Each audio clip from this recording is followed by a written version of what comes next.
Wagner knows, episode 6, and we're finally going over some interesting details happening in the gaming industry, and of course, entertainment. A lot of stuff, especially with Marvel, anything centered around the casting around the X-Men. I'm really excited for that. That really captured my attention, and I think that's the thing that we see Marvel doing now with a lot of the excitement around, especially around Spiderman and all the success it's having. We're going to talk about that, and we're going to go into a lot of more gaming categories, gaming commentary, stuff happening in the gaming industry, because there's a lot of stuff happening, specifically with AI, and of course, our first story has to go down to what's happening with Stellar Blade Blood Rain. I know you're looking at this image, you're wondering, what is this? What are you showing me here with the lead character for the upcoming Stellar Blade game? Of course, I'm talking about Stellar Blade Blood Rain. It's a new iteration or just sequel to the eventual prequel. I have to say it's not a prequel, but it's the foundation of Stellar Blade, the original Stellar Blade that came out 2 years ago to much success. Everyone was celebrating that Stellar Blade. Everyone was saying, yes, Stellar Blade is changing the gaming world. Now all those same people are coming back and yelling at Stellar Blade. They're saying, what are you doing? You're ruining the gaming industry. And it goes back to this poster and this song right here. And I think it's just funny to see the switch we're seeing here against Stellar Blade, Blood Rain, and the cause of this is, of course, the cause of everything in modern day gaming, and that is AI. The AI is the thing that's ruining everything, and at least to the people and Puritans in the gaming industry. Of course, to the gamers, AI is a godsend. That's the thing gamers are excited about. We kind of think it's going to save the industry in and of itself. So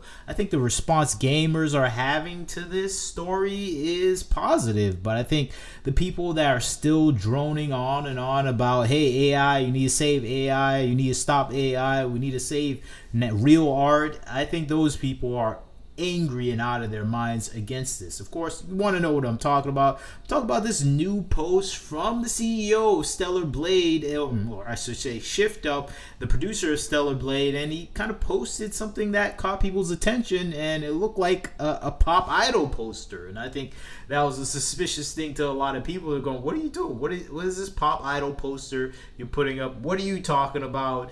What are you talking about, Kim Hyung Tae? What is going on here? And eventually, if you click the link that he posted up, you see what he's talking about. And I'm going to go into it a little bit. I'll play it in the background for you to watch, but it goes into a full-blown AI pop song. And I'll play the pop song later. We'll look at the visuals first.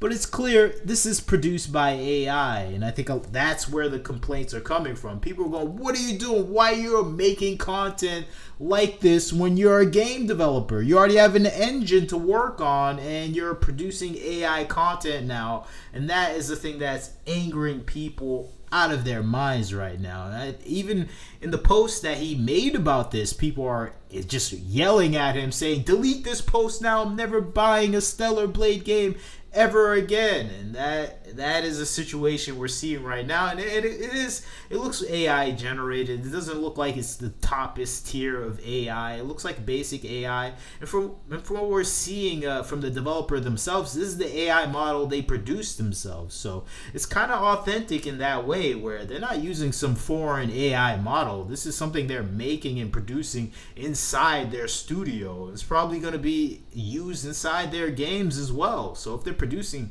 an AI model like this, I'm like, okay, that's their prerogative. They're a game developer, and they really don't care about the artists when it comes to AI production. What's up, Alfonso Fred X7XPI? I think that's the thing people are frustrated with this presentation here. And it kind of just makes the character look like a pop star. I'm like, that was not the idea I saw from the first trailer, but that is what they're trying to present here. And I think it goes in line with Korean culture in general. They like idolizing characters like this, so it makes sense. He's coming from a Korean perspective, and he's like, yeah, this is the thing our Korean fans like. And I think I like him doing that. We used to have Japanese developers that only focused on the Japanese consumer. And them doing that produced some of the best games in history. The Final Fantasy games, Xenoblade, all these other games, Dragon Quest came from that sensibility of making products for their own customer base, not thinking about Western ideals or anything like that. And I think that's the thing I love about this game developer. He's not thinking about the Western studios, the Western game developers that don't like AI. He's like, we don't care about you. I'm making things for Korea. And Korean people, we love AI. Our whole industry and economy is built on AI right now. If you don't know anything about Korean trading stocks right now, the entire economy is betting on AI. So you can bet that they're going to use AI because they're in the stock market as well. And I think that's what we're seeing. We have an AI song, AI generated video, and we have AI characters now. And I think it makes sense for them to put this effort for this just presentation, this video. So I think it's funny. It's interesting video to watch in general. I'm gonna play a little bit. I'm not a K-pop fan, so I'm not really interested. But I'll play a little from the top. Hopefully they don't copyright strike. But let's go. Let's hear. What's the name of this song? It's called "Wanna Be in Love" featuring Evie. Let's go from the top. Sound like a DJ now. "Wanna Be in Love" featuring Evie.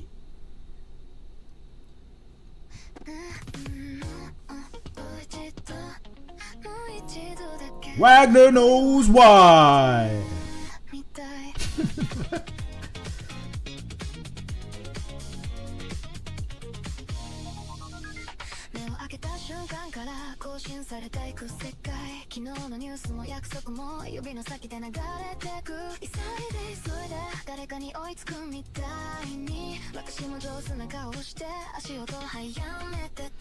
Hopefully you don't copyright strike me for this, man. You use the AI song. You shouldn't copyright strike for this stuff, but maybe they will. Hopefully they don't. It's a video game company. I don't think they're really too focused on some of the songs, but we'll see. Let's go.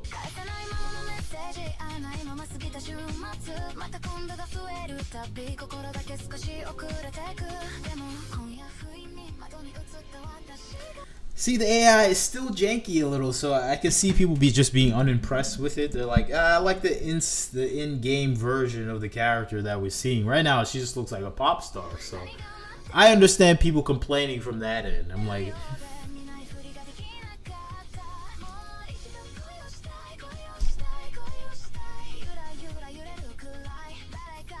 she just looks like she's in downtown Korea.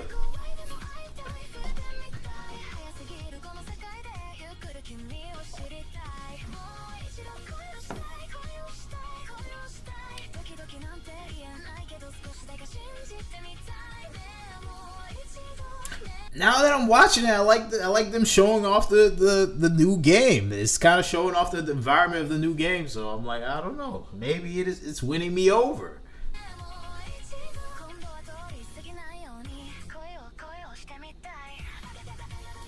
And it kind of makes me excited about these developers where they can now really produce games fast, because I never thought we would see anything related to Stellar Blade for 5-6 years, but with AI, it seems like they're ready to pump this out right now. They're not wasting any time. And I think that is the exciting thing, where we can go back to the version of just gaming where games come out frequently. I remember Dragon Age 2, all these games, Mass Effect, they came out successively and fast. They weren't slow produced games. They came out super fast. And I think that's the thing I like about the AI in gaming, where we can stop with this slow moving 7-year development cycle, 7 to 10 year development cycle. Just pick up the pace, get these games out there. And I think that's the thing I'm liking about the use of AI from these developers. That's why I'm not complaining. I know other people complain. If you work in the industry, yes, you should be complaining. If you're an artist, you should be complaining, because your job is going away very quickly, and it is scary. I would be scared too if I was in the position of a lot of these people that they didn't see AI coming. They thought they would just be artists like this forever. But that is just time. Time can catch you off guard. I understand the feeling. You want to ban AI, but it's like trying to ban the motor vehicle is like trying to ban Henry Ford right now. No one's gonna ban Henry Ford, especially when every country has a Henry Ford working at the same pace right now. And I think that's the thing that we're seeing happening. What's up, G Jink? They're hating because she's attractive, slim, and pleasant to look at. The hate is not for AI. That might be true. The hate might not be for AI. It might be for other reasons, and that is a legitimate case here because people hated the original version of Stellar Blade, and it wasn't due to AI or anything. They just found something to hate this game for. And I think that is a really good point. A lot of people hating right now, they're not really Stellar Blade fans. They're Stellar Blade haters, and they wish this studio would listen to them in any way. They wanted to cripple this studio, and them saying, hey, if you use AI, I'm not going to buy your game. That's what people are saying online, by the way. That is a commentary you'll see with some of these people where they're posting up on his video saying, why are you using AI? I'm never going to purchase your game. I don't like it at all. Stellar Blade used to be something special, and now it's just AI slop. That's what people are saying online in relation to this. They don't like, but it's like, are these really the fans? I don't really think that's the case. I think gamers don't care about AI. Gamers are the last people talking about AI. It's only the game developers, and I understand that. And it's not even the game developers. I think it's just the gaming artists, the people outside, the people that have the soft skills for gaming, the voice actors, the writers, the artists that make the visual style. They're complaining. The game coders and developers, they're just using AI and saying, yeah, we're not going to use it, but they're saying, yeah, we're going to use it anyways. We're just going to lie to your face and use it anyways. And I think that is the situation we're seeing right now, where we have AI developers just AI game developers lying to the consumer face saying we're not going to use AI, when in actuality they're loving the use of AI right now. They're not stopping the use of AI. They're advancing the use of AI. And I think with the Stellar Blade developers, they're just using AI. They're just putting it out there and saying, hey, we're using it. This is what we made. Isn't it cool? And people in Korea are saying, yes, it's cool. And people in the West can say whatever they want. And I don't think he really cares because he's not deleting anything, it seems. And he keeps posting more stuff with this. So it just seems like he's just shrugging his shoulders like, those crazy Westerners. But let's see further into this video.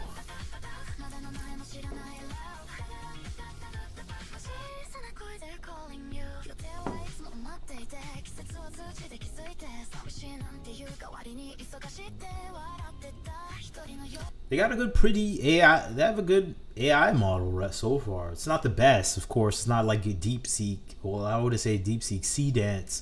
Seedance is probably the best AI generator out there. Well, they kind of using the whole world library to make that AI model. So that's the advantage there. But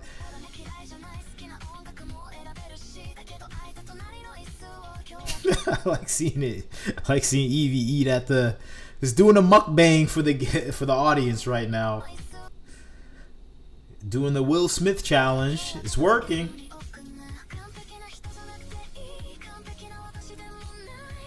It kind of does make me excited for AI gaming. I feel like a lot of small developers are going to be able to produce something similar to this, where it's going to have this top-notch quality.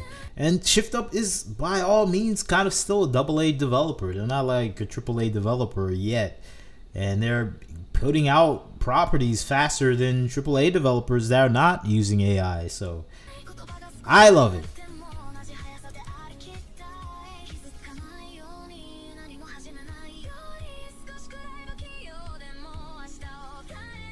No, she's an idol.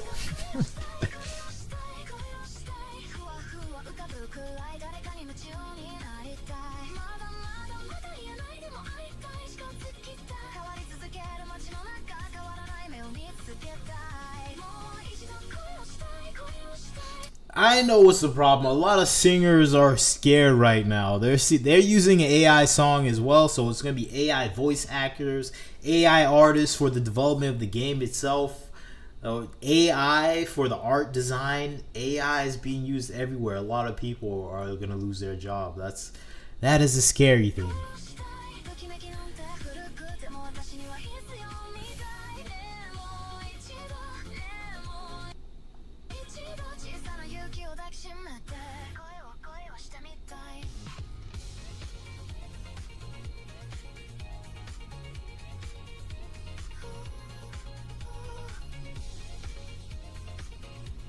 I think for AI, for without AI, it will take months to produce this.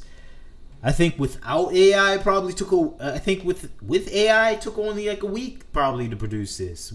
Without AI, it probably take months, 4 months to make this visual, and I think that's the selling point right there. Even though it's not as high quality, if they did take those 6 months, it's still good enough quality where I'm impressed by it. I know there's some Uncanny Valley still there, but this is a video game property, so I'm not expecting full visual appeal where it's beyond Uncanny Valley. This is suitable for gaming standards. Maybe not suitable if you're making a movie, but even then, this is great. So I have no problem with that. Yeah, you're right, J Jink. Everything is already ready for AI to be used. So the complaints ring hollow right now, especially with so much investment into AI and just the use cases. It's just it's like people trying to stop the creation of the vehicle, the Henry Ford Model T, the first one. It's just not gonna happen. I like the visuals though. Before I was like AI slop, but I'm like, actually, they put effort into this. I like it. Hey, he likes it, Mikey. Well, I do. I like it. I thought it was pretty good. Oh, they got background? Let me see. I always like these background video shoots where you see people like making Dragon Ball Z as if it was a Hollywood set. So they're using all the memes-tastic stuff here.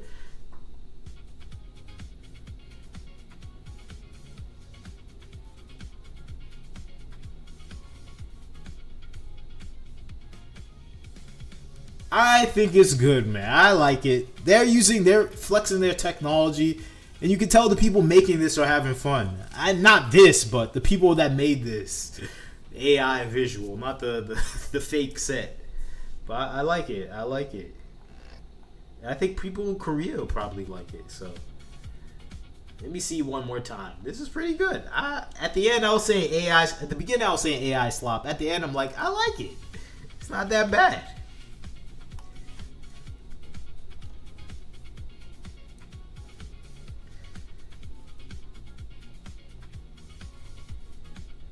Future is gonna be crazy. I think just seeing this technology here, even though it's not 100%, I think it's good enough. I think people are gonna be able to make stories like this, and the younger generation is not gonna have any concept of what Uncanny Valley is for this. I think that's the key thing that people are depending on. The younger generation that don't know the difference. It's like the old people that don't know the difference between AI reactions. Like old people thinking AI is like the Terminator, or we're reaching that stage. I remember like some old atheist author was talking about how AI is just has a consciousness. I'm like, this old guy is getting tricked by Chat GPT recyclable answers. And that's how it is for a lot of old people. They get tricked by Chat GPT recyclable answers that are redundant, but they don't know any difference. They don't know the technology. If you're younger, you know the technology, you can spot AI and the nuances to it.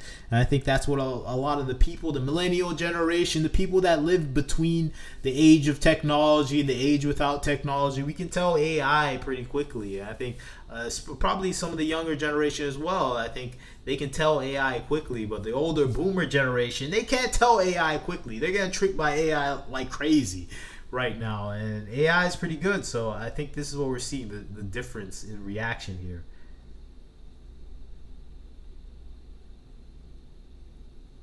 Oh, that's a possibility too. Human user one. They could have used mocap, but I seen AI do this. But I think that might be the case with some of the dances. It kind of feels like they might have done that. Might have used mocap with that, but they're using AI. They have it presented in I think the end credits here. Let me see if it shows it directly. Yeah, AI Labs. They put it out there, and they're talking about it openly. Like, hey, we have the AI Labs. We're building our own AI model. We're using it in the game. People were yelling at them earlier, and now they're demonstrating it proudly, and they don't even care. So that's just a Stellar Blade, Blood Rain, and Shift Up. They're proudly pointing out their chest and saying, hey, we're using AI We don't care. You shut up. We're making money. And I can't really blame them for it. So they got to do what they want to do. So on to our next story. Next story has to be about EA officially becoming a privately owned company. And I think we've heard about this deal before. EA was being sold to a Saudi Arabian, I think, private fund, a public investment fund of Saudi Arabia. Jared Kushner, Affinity Partners, included in the overall bid for it as well. This deal is worth over $55 billion. And this kind of officially caps EA Sports, EA Games' position in the gaming world. It's sold out. And a lot of gamers are happy about it because EA, for the past 2 years, have been producing trash content, at least for the gaming audience that is not strictly dedicated to their sports sector. The sports has had their own problems, but I think their solo pieces that are not really focused on sports have been a problem as well. And of course, we saw this with BioWare and everything that happened with Dragon Age Veilguard. And I think that's where the animosity between the gamers and EA stems from, where we're just like, you've been producing trash for a long time, and we don't really care what happens to the studio because the people that are working there really don't deserve to be there, and the only way they can get kicked out of the company is if someone buys the company. And I think that's what we're seeing with this Electronics Art deal coming to a close. I think it happens August 4th. A lot of people are excited about it. I'm excited about it on one hand, and I'm a lot more skeptical about the situation when it comes to it as well, because I just don't know. Saudi Arabia seems to be in a tough position right now. I know what you're thinking. Like, what do you mean Saudi Arabia is in a tough position? If you don't know, so there's an all-out war going out in Saudi Arabia right now. Not all out, but close enough. So I'm kind of hesitant about that situation and how this deal will go through. So that's the thing that I'm seeing right now about this situation, where I know a lot of people are celebrating the sale of Electronic Arts, but I'm like, how long will this sale hold? Because it seems like we have a log jam, for the Iran war, the Strait of Hormuz, the Bab el-Mandeb Strait, all those other places where oil's exchanging and flowing. I'm like, Saudi Arabia is really in a tight position. It can't really sell its oil right now. It just bought something for $55 billion, and we don't know how this whole thing is going to shake out, especially when Iran is a predominant. It seems like it's going to be there for a while. So I'm like, This is gonna be a situation where Electronic Arts might be sold to a company, might be sold to a group of people that might not be able to afford Electronic Arts in maybe 3 or 2 years. So I think that is the situation I'm seeing right now. Before the Iran war, I would think, okay, this is set in stone. We're gonna see a bunch of games coming out. Right now, I'm not too sure Electronic Arts will survive the Iran war. Will it survive the Iran war? That is the question right now, because I think with this war, a lot of things are going to be in flux, especially with people that are being purchased by these entities overseas. And they do have a tendency of buying things and throwing them away if they're not profitable or for in case of emergency situation. And I think when you're looking at the Middle East, a lot of things change quickly over there. So this is not a steady purchase for me. So I'm like, I don't know, Battlefield 6, I'm hype about it, but is it going to be there long enough in Saudi Arabia before it's sold to someone else, probably at half price? So I think that's the situation we're seeing right now with Electronic Arts. I think Electronic Arts might just be up in the air for a while, where it's just floating in the air and not really producing anything because there's so much instability in the region. And I think that's the thing I'm kind of sad about the purchase, where I'm like, dang, you might not even get anything new. It might just disappear for a while, Electronic Arts. And that might be good for the gaming industry, where EA is just not there for a while, where it's not really making anything other than FIFA games or something like that. Things that are hard-coded to win no matter what in order to maintain the value of the company. And I think that's the thing we're going to see for a while. We're not going to see a Dragon Age, barely going to see a Mass Effect if it's already deep in production, ready to come out. But we might not even see a Mass Effect, I think we're not going to see anything from EA besides EA Sports for a while. So I think, especially if this war continues on, if it's going on for another year or so, this whole EA Sports thing might just EA gaming in general just might not be in the front of their attention span for a long time. And this company might just be sold to someone else. It might be sold to China eventually. I think that's the thing we might eventually see. Electronic Arts, 2 years from now, sold to China, $25 billion.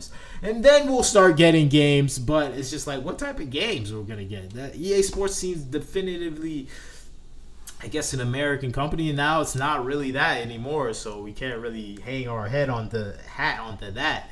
But I think it's kind of sad. I think it's really sad. I think EA is going to be gone for a while, and I think that's a sad thing for the gaming community, at least for me. Yeah, anything's better than Western hands. So that's why I was excited for Saudi Arabia for a while. Like, I know everyone was complaining about Kushner and other stuff. I'm like, for gaming, this is still good. It's better than Western hands. But you're right, G-Jink. But now I'm thinking, okay, now there's a war in Iran. Like, Saudi Arabia is not in a good position right now in this war. So I'm like, I don't know, man. We might just see EA disappear for years, for a decade. It might be gone until it's sold to China or something. So I'm just like, dang, this no Mass Effect, no Dragon Age, no nothing. We're just probably gonna get FIFA no matter what. FIFA and Madden. Yeah, Tencent. If it were a Chinese company bought it, I'll be more calm, because I think with China, nothing is gonna happen. They're just gonna make hundreds of games at once. They're just gonna keep making games. Some of them are gonna be terrible, some of them are gonna be good, but they're gonna make the games. Saudi Arabia, I think they bought something without. I think they bought something for fun almost. I think they were just buying. They were buying properties. It's like a property they were buying. I don't think it was something hyper focused. They don't have the industry that truly understands anything about these companies, and I understand that they're gonna hire the people, but I'm like, are you gonna hire the people? Do you even have the money and the time and focus right now? You have bigger things to focus on right now, and you might not even last in this situation. The floor wars are very unpredictable things. I think unpredictable things can happen, and I think that's the thing I'm seeing happening with EA. I'm like, they're in an unpredictable environment. Luckily, it's a private purchase. If I was invested in this company, I'll be like, whoa, this is unstable right now. Their chief resource cannot be sold anymore. For the past few months, it cannot be sold, especially the past few weeks. They can't really sell their oil to anyone right now. So I'm like, I don't know. This is a shaky position, but maybe everything will work out. Who knows? Maybe a few weeks from now, everything will go back to normal. So that is the winning strategy for this, but I find it hard to see that happening. But what's up, Defected Doombot? Nice to see you in the chat.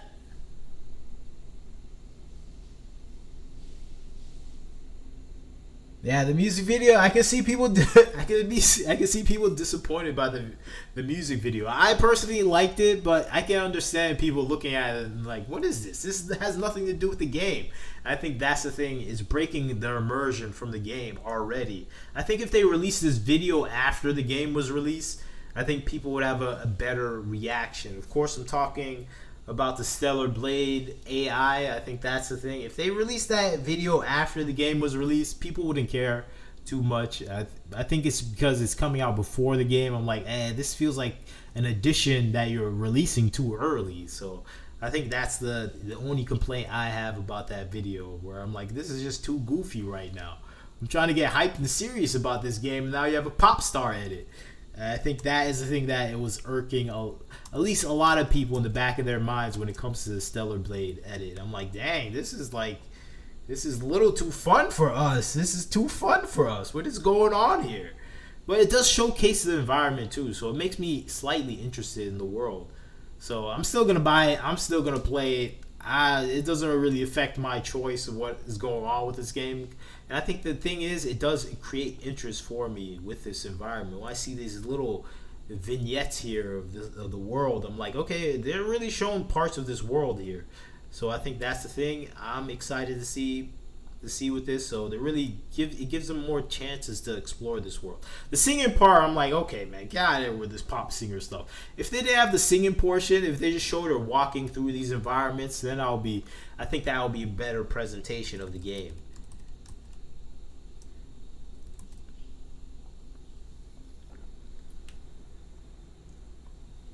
But back to our last topic here.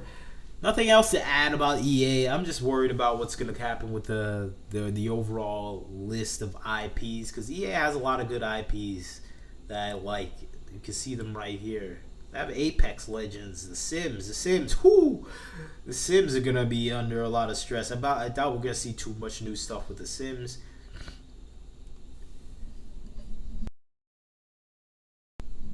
I think we're not gonna see Dragon Age. We're not gonna see Mass Effect. We're not gonna see Titanfall. We're not gonna see Need for Speed. I think we're definitely only gonna see probably Plants and Zombies, Apex Legends, and Madden NFL, FIFA. Those are the things they're only focusing on. So I think that's it. After that, we're not gonna see too much focus on anything else right now. They're gonna just put those on autopilot for now. But that's it for that. I just wanted to brush over that. I think the biggest thing today has to be the casting of Emma Frost and the X-Men. It's just crazy that we're now seeing definitive casting choices for the X-Men coming out from Marvel. If this was the past, like 10 years ago, we heard this Marvel, Disney Marvel, X-Men joining together, we're having casting, people would be out of their minds right now. Like, whoa, we're finally getting the X-Men. But I think now, with what we've been seeing in the Marvel Cinematic Universe, when it comes to just the Avengers themselves, what we've seen on Disney Plus, people are looking at this with skepticism. And I think that skepticism has done wonders for Marvel right now, because I think it seems like they feel that critical eye on them with these casting choices, and that's why they're making these bang-on choices for these actors in these roles, where Emma Frost is going to be played by Samara Weaving, and she did a movie I liked, Ready or Not, and she's kind of casted in that Margot Robbie looking group of actresses in Hollywood, but she's perfect casting for this. And I think that's what they've been doing with every mention of every new casting for the X-Men. I've just been hearing perfect people being chosen for their roles, and it seems like they have a high awareness at Marvel right now that people have absolute doubt about them. People are becoming more nostalgic about the old X-Men from Bryan Singer from the 2000s, because they fully expect Disney to make a trash version of the X-Men. It's like, what else can they do? This is Disney. Disney has been producing trash content for the past 5 to 6, 7 years right now. Why wouldn't they make a bad version of the X-Men? That's the only thing they know how to do right now. So that's what people were expecting with this. So they were expecting the X-Men to be terrible. And that's what I was expecting with the stories and the casting. But they proved me wrong with the casting here. Samara Weaving is one of the best casting choices, I think, for Emma Frost. I can't really think of a better casting besides maybe Margot Robbie. But she's already old, so I think going with Samara Weaving is always better. So this is an excellent casting choice. This has me hyped for the X-Men, actually, finally, where I'm like, wow. We're finally getting a real live X-Men casting choice right now that is going to be exciting. That is going to be something that I'm looking forward to. I never thought I'd be looking forward to the X-Men. I already gave up on Marvel. I gave up on Marvel probably around, I don't know when. Probably, was it Doctor Strange? No, it was Thor, Love and Thunder. Thor, Love and Thunder. I remember walking out of that theater. I was like, oh, it's over. It's Marvel can't make anything good anymore, and that's just after years of me denying everything else was trash. I saw Black Widow and just shook my head. It was okay. I had to convince myself that Black Widow was okay, and that was trash. But once I said Thor: Love and Thunder was trash, I could look back critically to everything else and say, yeah, Black Widow was trash. Shang-Chi was good, but I hated the actors they chose, the lead actors and actress. So that was a problem right there, and I think that's the thing that we keep seeing with Marvel. All of Disney Plus was terrible, and I think that's the thing we have to face with Marvel. Marvel seems to be facing it as well as they're switching things up, because I think the casting choices have been terrible for these past few years when it comes to the actors they've been choosing. So like I told you, the Shang-Chi movie was amazing to me. It was good, but the casting was terrible. It was weighed down by terrible casting. People I didn't like to look at, for one thing. And I think that's the thing we've been seeing with Marvel. Terrible casting. Eternals, terrible casting. All these other movies they've been working on these past few years. Kang, Dynasty, Loki, Moon Knight. All these movies and TV shows have been disappointments. So for me, I was looking at Marvel, nodding my head, going, okay, they're gonna make some terrible X-Men, and I accepted that in my heart. I was like, okay, X-Men is gonna be terrible. Okay, at least we got those old X-Men movies. They may have not been accurate, but they weren't terrible at least. And I think that is the saving grace for all fans right now, where we're looking back to the past. It's like, hey, those X-Men, they weren't that bad, actually. I know Bryan Singer ran away to a different country after being accused of crimes, but still, he made some okay X-Men movies. And that is the reasoning a lot of people are having online when it comes to X-Men movies. When it comes to the new X-Men, we're ready for the terrible casting, terrible story, and the overall ending of the MCU as a whole, because we expected nothing to change with Marvel, Disney, and that is quite the opposite of what we're seeing with the casting here. Like I said, I love Samara Weaving. She looks absolutely like Emma Frost. She looks like she can pull off the role perfectly, and that is what you expect from Marvel. That's what you expect from a company that is desperately trying to win over the fan base. And I think that's the thing I'm loving about this role right now, where they got someone that absolutely looks like the character, and I'm expecting something truly to... It makes me expect more from the writing now, where I'm like, okay, you're getting the casting right. It means you're serious about something. And I think the seriousness is lending itself to the hype for a lot of people when it comes to this. And this is not the only casting we've been hearing around in Hollywood. Wait, let me see the comments here.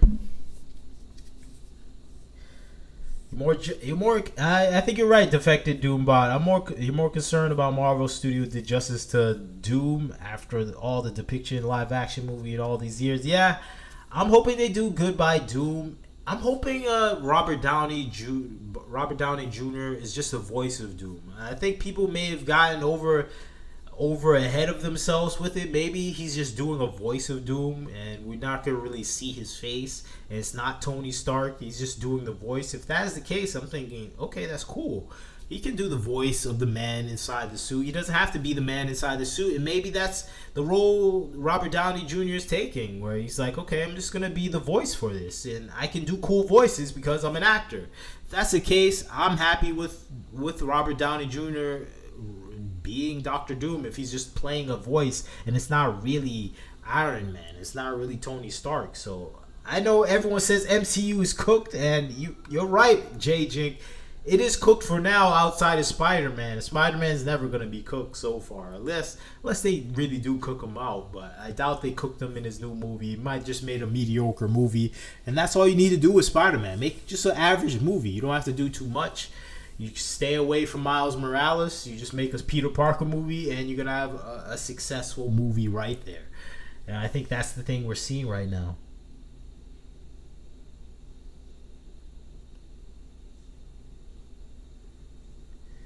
All right, let's see what's going on with the casting here. There's so much casting choices happening.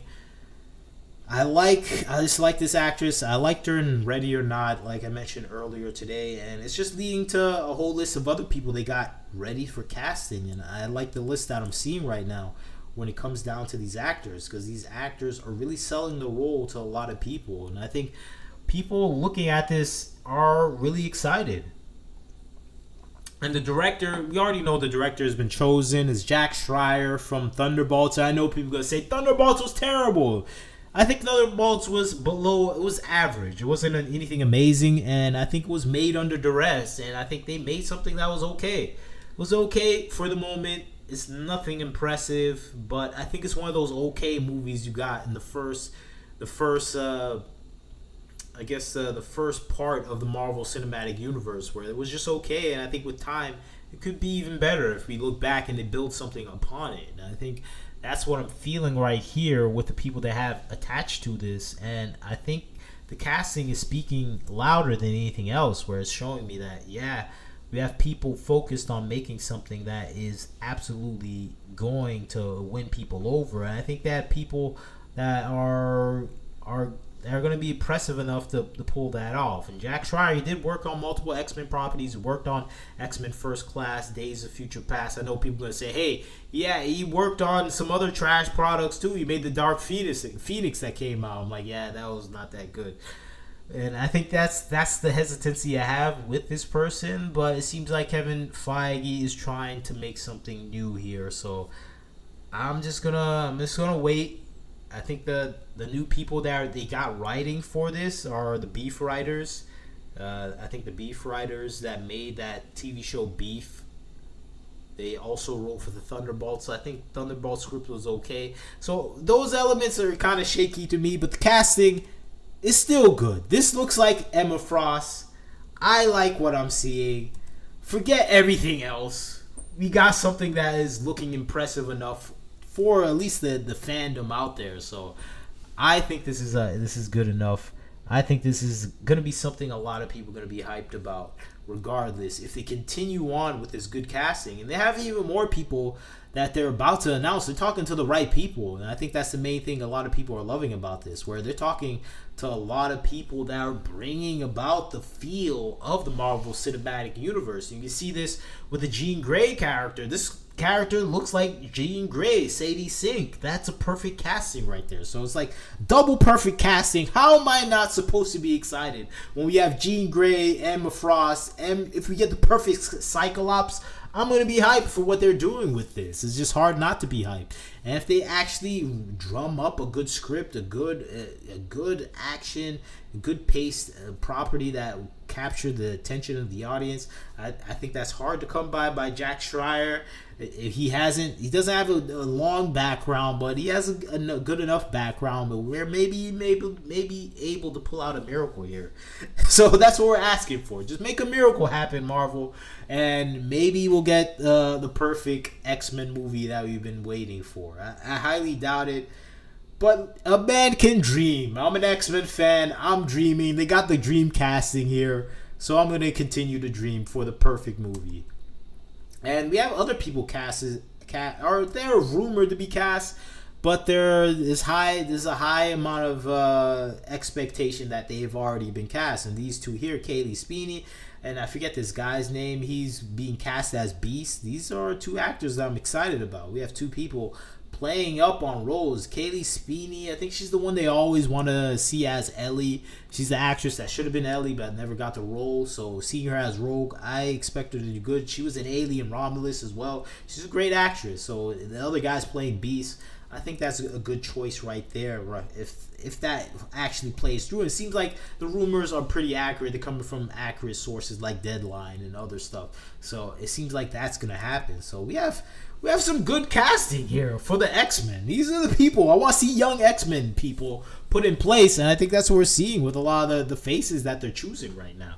Where I'm like, dang, this looks like someone is taking their job seriously for once. Where someone is like, hey, we're about to lose a lot of money here, and someone needs to make some money, and we're gonna have to do it by actually working hard. And I think the casting director is the first thing you got to work on, and they're putting in work.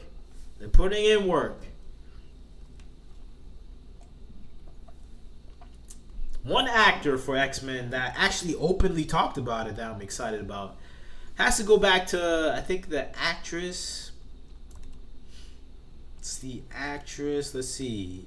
I think it's Indy Navarrete. She talks about how she's going up for the role of Mystique.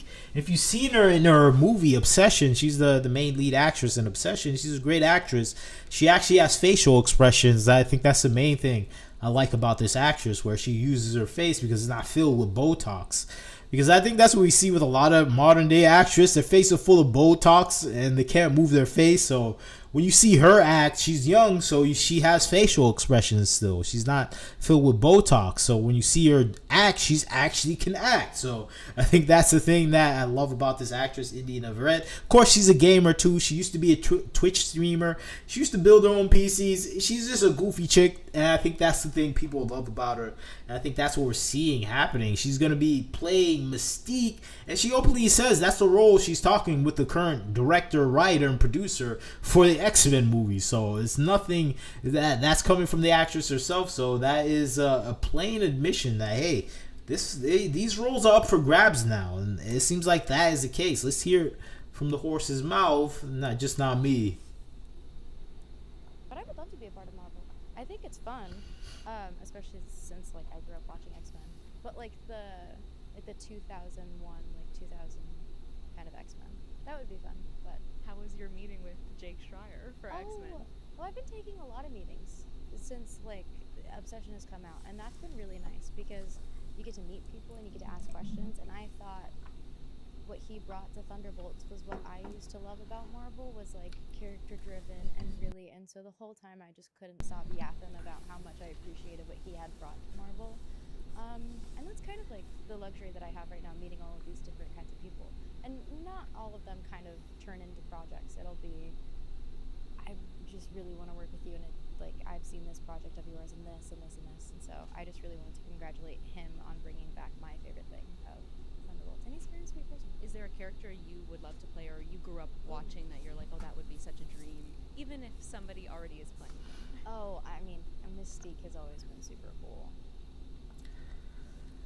Here we go. I don't know if that is she definitely talked to the director, but her saying that out loud makes you think, okay, maybe it's not really happening. And of course, we have a lot of people that are hating this thought that she's gonna let Mystique, she's taking the role of Mystique. If you know the people that are hating it, it becomes obvious that, okay, this is happening because we have the crazy people. Let me see. Because everyone is saying, no, she can't play Mystique. Someone else.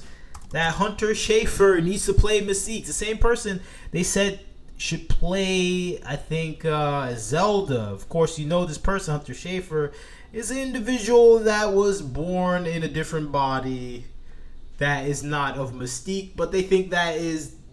Of course, this is a trans individual. They think this person should play Mystique, and a lot of people are going, I know what it's a little too on the nose to actually have someone that is a trans, that is of that sort of makeup play that role. But I think that's the thing people are angry about online. Like, no, she can't play Mystique.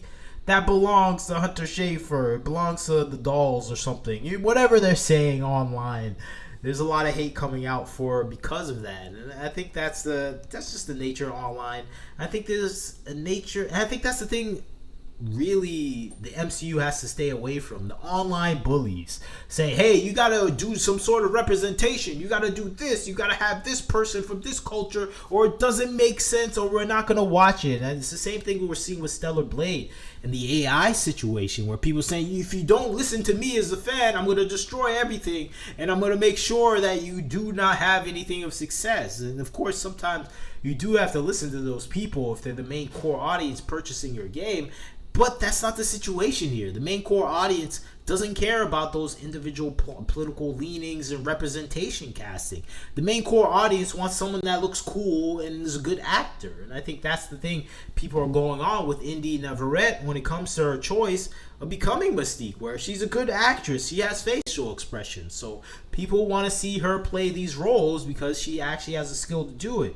People looking at Hunter Schafer because she's a representation of their political or gender roles, those people don't care about the games or the entertainment properties. They care about having their personal political stance imposed on an audience of people where they can't look away. And I think that's the situation we see here, where people are hating on this casting because it's not doing the political dance that they wanted to do. And Marvel doing those political dances with casting and writing and storytelling these past 7 to 8 years has ruined the overall MCU in general. So I think that's what I love about this new casting choices. They're choosing young people that are not ugly, that look amazing, and could act. And that used to be what Hollywood was about, choosing young people that are beautiful, that can act.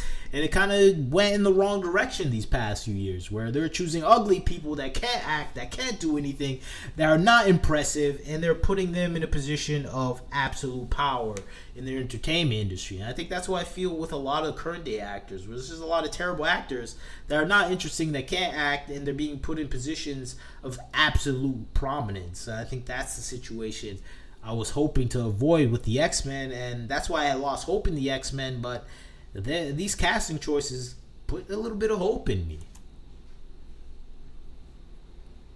Plus, I just like this girl. She's just a fun girl.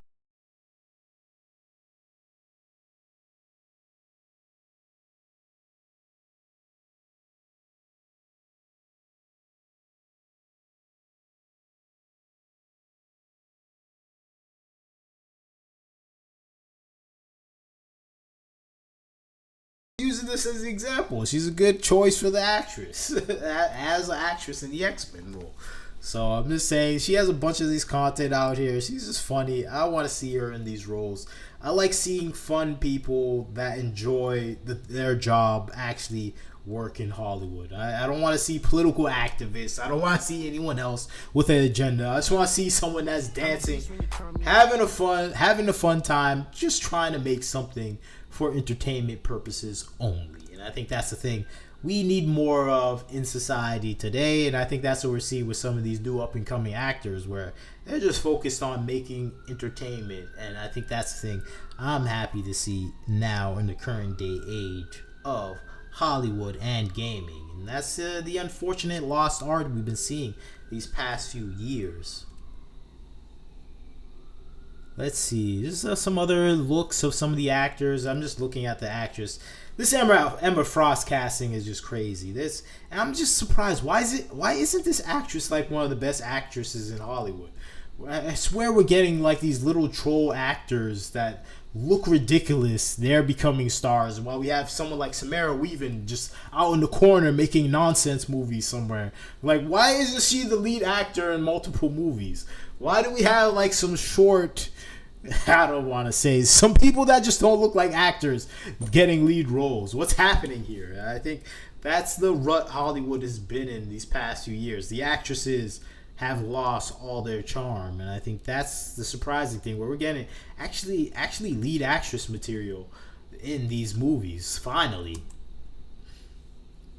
So another look of the cast they have here. Of course, we think Magneto or Dr. Sinister for Adam. I forget, Adam Driver. So that's interesting right there. I think it's William Metzger for Tramell Tillman, the black guy here. So it's interesting. I just love seeing the casting here. They think Bill Skarsgård for Professor Xavier. These are all rumors. There's nothing solid here yet, but the rumors are interesting. I like seeing young Hollywood, actually. I'm tired of seeing these old grandpas still making movies.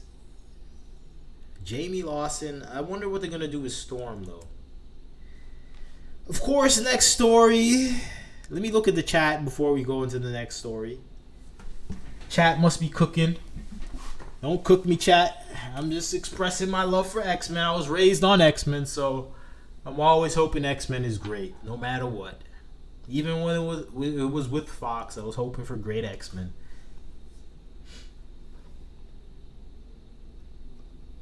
I mean, I'm fine with them not inviting Rebecca Romaine Stamos back. You know, she's not even a Stamos anymore. She's just Rebecca Romaine. I just remember her as Rebecca Romaine Stamos. No problem, Jay Jink. Glad you're able to follow me on Twitch. See you later, Jay Jink. What's up, Agents of Chaos? Yeah, all the actors just need to avoid being the next Rachel Ziegler. You're exactly right, Agents of Chaos. And I think they got the actors for it. Most of the actors they're choosing are people that can actually avoid the chaos. They're not talking like crazy. And even with Indy Navarrete, she's just talking about this fun stuff. She's not going anywhere. And I think that's the thing. I want to see from these young actors. I'm tired of seeing these old actresses. The old actresses are becoming activists immediately. They know their looks are going away. They have Botox face. They know they can't act anymore, so they got to be an activist, and they got to shame you to hire them for a role. And I think that's the thing we keep seeing with these older actresses that keep getting a role. I swear, looking at it was a bad movie, Disclosure by Steven Spielberg, but I think the actress they chose for it, I forget her name, she just had Botox all in her face, and she just couldn't act. And the whole movie was her face, her face shots. So it's just like, okay, you got someone with Botox in their face, and they can't show any expression. So how are we supposed to respond to this? Like, this is not the way we're supposed to watch a movie where there's no facial expressions. Even though Disclosure was a terrible movie anyway, so it doesn't really matter. But still. You're right, Human User 1, Saturday morning cartoon. I was raised on X-Men, so I'm just excited for any X-Men property.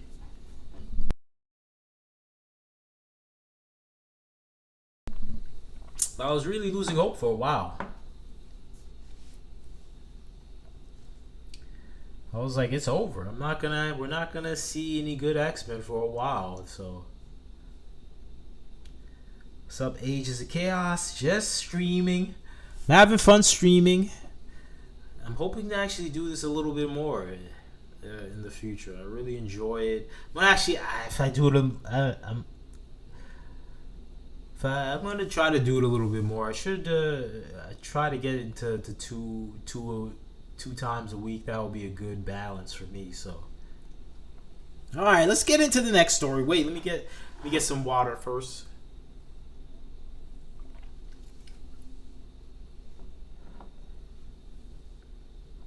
Yeah, X-Men, Spiderman. Spiderman is looking good too. I'm gonna go Saturday. You'll see it in IMAX Saturday. I don't care if it doesn't have to be the best Spider-Man movie in the world. It just has to be a good Spider-Man movie. That's all I'm asking for. We're going to talk about that later. Okay, Mahershala Ali. Another story about the Blade movie. I know people always hear about the Blade movie. I'm always talking about the Blade movie because I guess the Blade movies kind of like the first superhero movies, I think, for a lot of people. So for me, well, yeah, Batman is the first real superhero movie for a lot of people. Superman in the 70s. But I think for me, this was like the more modern day superhero movies. For me, it was Blade. That was the prominent one that caught my attention. And just no one forgets that first Blade movie, the intro, going through the butcher shop, the going to the nightclub, and inside that butcher shop, seeing the blood rain, Blade appearing, the guy on the ground. That is just classic stuff. So I think that's why people have a fondness for Blade, and it's just sad that we haven't got a Blade movie all throughout this time. And a lot of people are asking the same questions.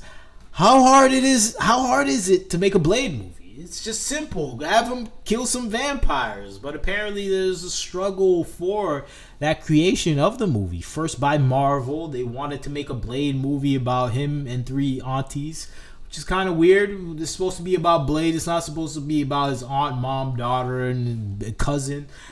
They shouldn't be the prominent characters. That's kind of weird and stupid, and that's a new concoction of the modern day Marvel that is not interested in male characters. So we see that happening in the movies as well. So that was Marvel's position on Blade.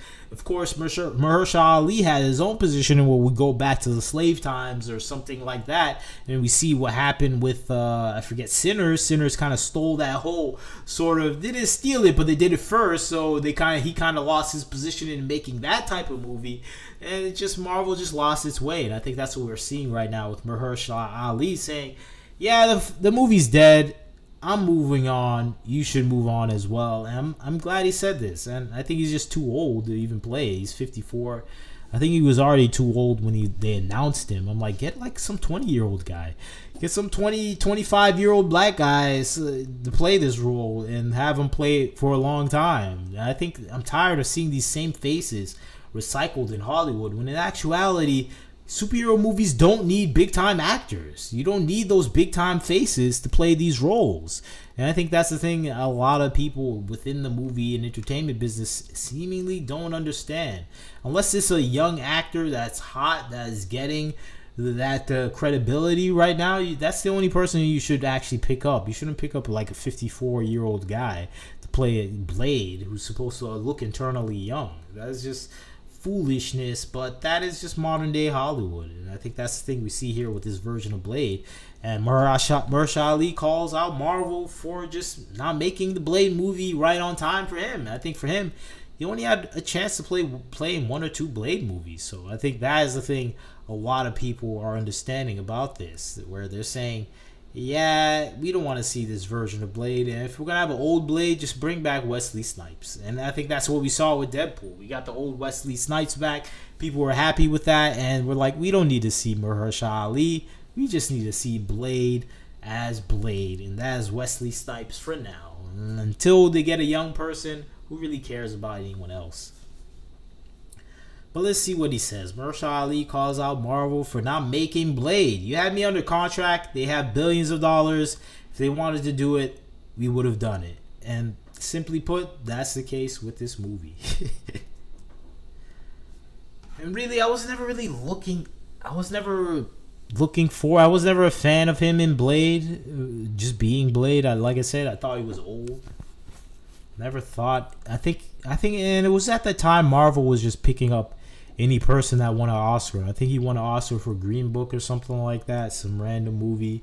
So they just wanted Oscar winners. They wanted credibility. They wanted everything to be part of Marvel's name.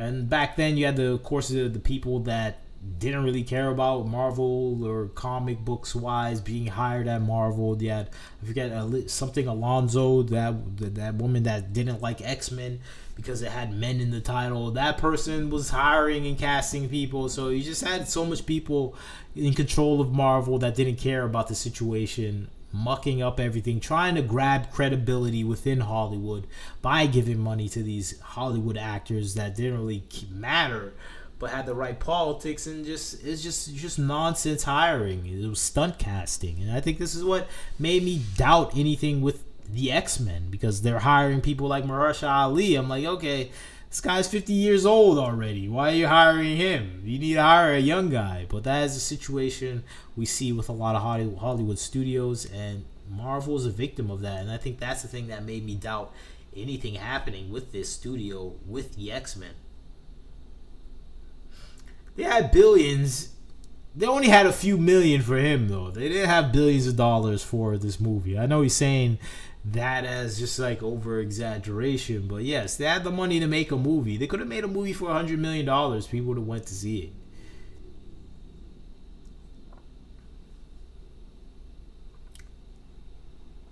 But enough about Blade. Oh yeah, another thing people were... I saw people kind of angry about this. About the cancellations of a lot of Marvel properties. And they're suspicious. People are suspicious now about these cancellations. They're going, hey, I see a pattern here about the canceled projects of Marvel. And the pattern is distinctly black. And I think that's what people are saying right now online. Of course, the conspiracy theorists online, it seems like anything having to do with a black person, there's a conspiracy automatically being said about and kind of ensnaring the masses around it. And of course, this is the one thing people are saying happening at Marvel. They're saying, hey, I think Marvel hates black people. I'm like, huh? What are you talking about? Marvel created the biggest black franchise in the world with Black Panther. What are you talking about? But nope. People are coming back to what's been happening at Marvel Studios when it comes to some iconic black actors and characters. And they're saying, I see a pattern here. And the pattern is racist. That is the conclusion for a lot of people. Of course, that is not really the case. I think it's just a lot of bad projects with weak characters. These projects are not meant to be made. Things based on Armor Wars, like that sounds expensive. Armor Wars with I forget the character's name, Rhodey. That's not really something you spend hundreds of millions of dollars on. Specifically, they already did that with the Falcon. The Falcon TV show cost like $200 million, and that led to a failure of a box office with Captain America 4. And that is a demonstration that, hey, this is a failed model. Spending hundreds of millions of dollars on a TV show to produce a failed movie on the top of that is a failed marketing strategy. It's a failed career project. That's a failure that we have to cancel. And I think that's what people are seeing right now happening with a lot of the black characters in Marvel. They're seeing failed projects be canceled, and rightfully and justly so. I think we all know what happened with Blade. They just had terrible ideas of making a Blade movie. First was Blade and four aunties with Blade in the back burner watching his four aunties save the world. No one wants to see that. People want to see Blade kill vampires, and that's summarily led to a failed project there. And of course, you had Blade killing slave masters in the past, and people kind of are tired of that as well. So that was a project that failed. Sinners already took that overall, swagger jacked them, took everything, took their whole flow from them. So it's just like they don't even need to spend time on Blade anymore. It's just a failed project. Avengers Kang Dynasty, that was going to happen, but due to the controversy around the actor, I forget his name in general. I forget his name, something strong. I forget his name in general, but the actor there, he had the domestic charges. They had to cancel that. So that's outside of Marvel's hands. They could have stuck by his side, but I understand the PR mess there. And then we had Wonder Man. Wonder Man is kind of like a niche show. It's not a show that is for everyone. It's something that should only last one season. And I think more than anything, it got canceled because the producer director is off to better places. He's just produced one of the biggest movies of the year with Spiderman that's gonna make $1 billion in 3 days.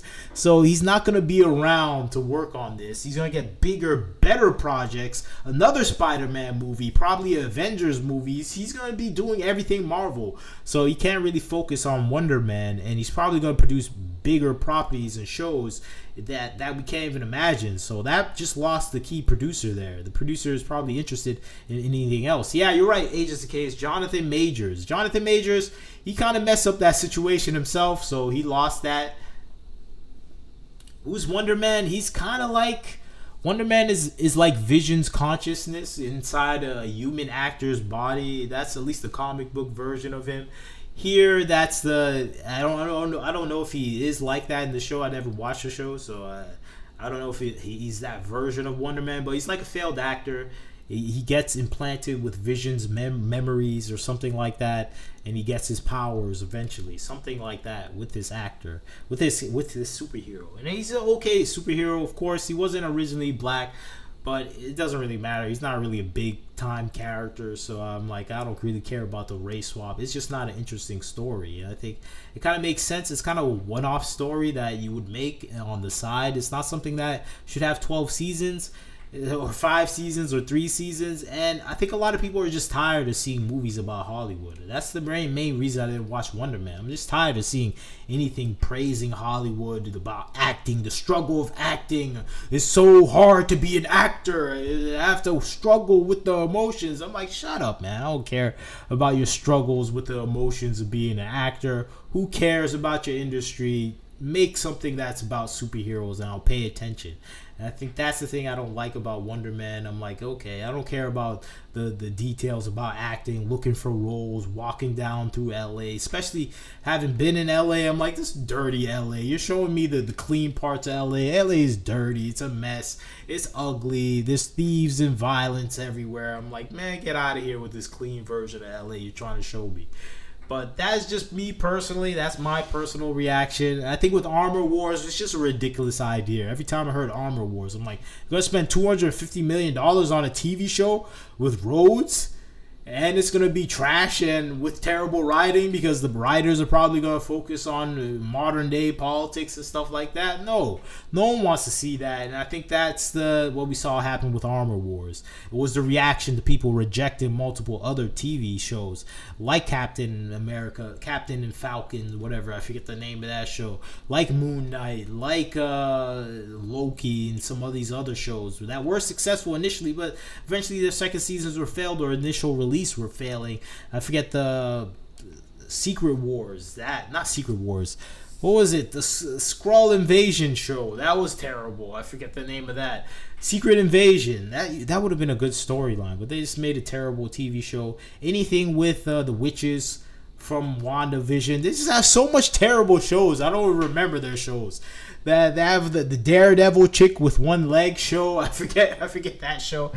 It's just so much terrible shows that are in the back of my mind when it comes to Marvel. I'm like, man, they were making slop incessantly. It was like slop Marvel. What was that show? That one-legged girl that is the daughter of Kingpin or something, or the disciple of Kingpin. One-legged girl that's Indian. I don't know. I don't know what that show is, but. But it's just so much terrible content from Marvel. Let me see what the chat says. Yeah, me too. There's so much chaos. Agents of Chaos, an apt name for this situation that I just forget all the nonsense they've been making. They're just making a bunch of nonsense these past few years. Yeah, WandaVision, I thought was okay for 2 or 3 episodes, but then it just lost the plot. The black actress that was there, I forget her name. She was an okay actress. I feel like they keep getting okay to terrible actresses for a lot of these roles, because I think they're just hiring based on the color of your skin sometimes. That's how I feel about some actors, and that right now I'm like, okay, they can find like a terrible black actress. Like, you can find good black actresses.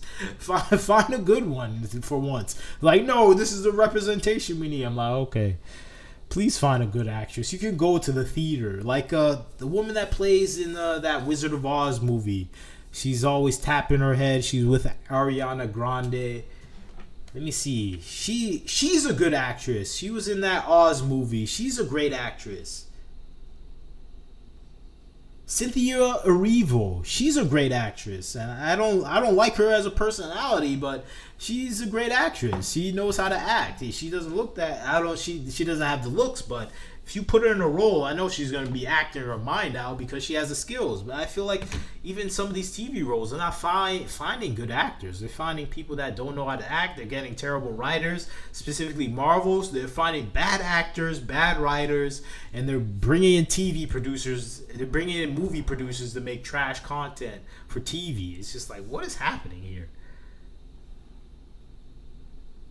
Yeah, Echo, that's the name. Agents of Chaos, you got it, Echo.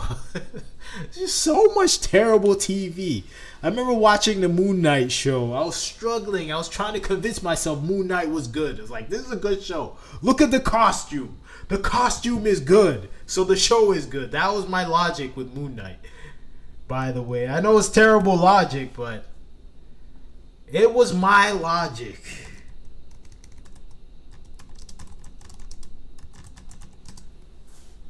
I mean, they got the clothes right. Look at this. This is cool. This is a cool Moon Knight costume. The moon haunts you. This is a cool Moon Knight costume. So this is where I was convincing myself the show was good based on the costume alone. And that's the power of superheroes. I'm watching this show. It's absolutely terrible. Everything about it is bad. I hate the characterization, the weak loser guy. I hate the overall story plot line. I just don't like any of it, but the costume is amazing. And that sometimes all that matters right now. That's the fatal flaw of a lot of TV shows too. They never show you a good costume like this in the first few episodes. They wait until the last episode. And I think that is the thing I liked about Moon Knight, where we saw the great costume immediately. Even though Moon Knight was trash, it showed you a good costume. It was like, we got a good costume, though. I was like, okay. I'm interested. I'm intrigued. I will watch this trash show just for the costume alone. And that is a true nerd reaction to anything. It's like, hey, the costume is good.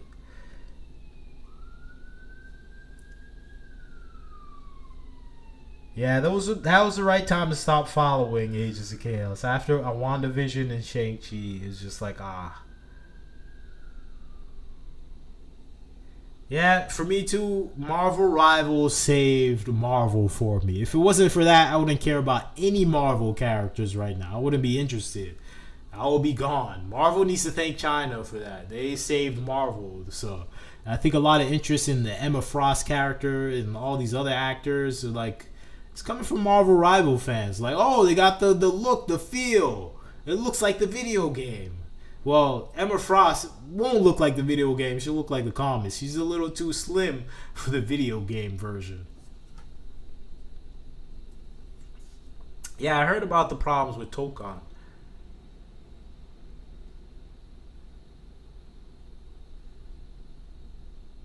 Yeah, I like Oscar Isaacs better than Pedro Pascal. They're best friends, though, so it's hard to say. It's hard to say what's going on there. The roommates that used to live together, best friends, and Pedro Pascal's leaning towards that.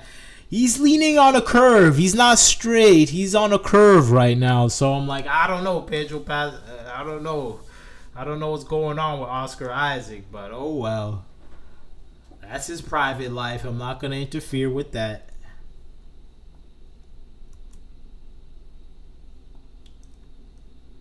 But let's see. What's our next story? I forget our stories. But yeah, people are trying to call racism. I'm like, nah. It's just people have better things to spend their money on, unfortunately.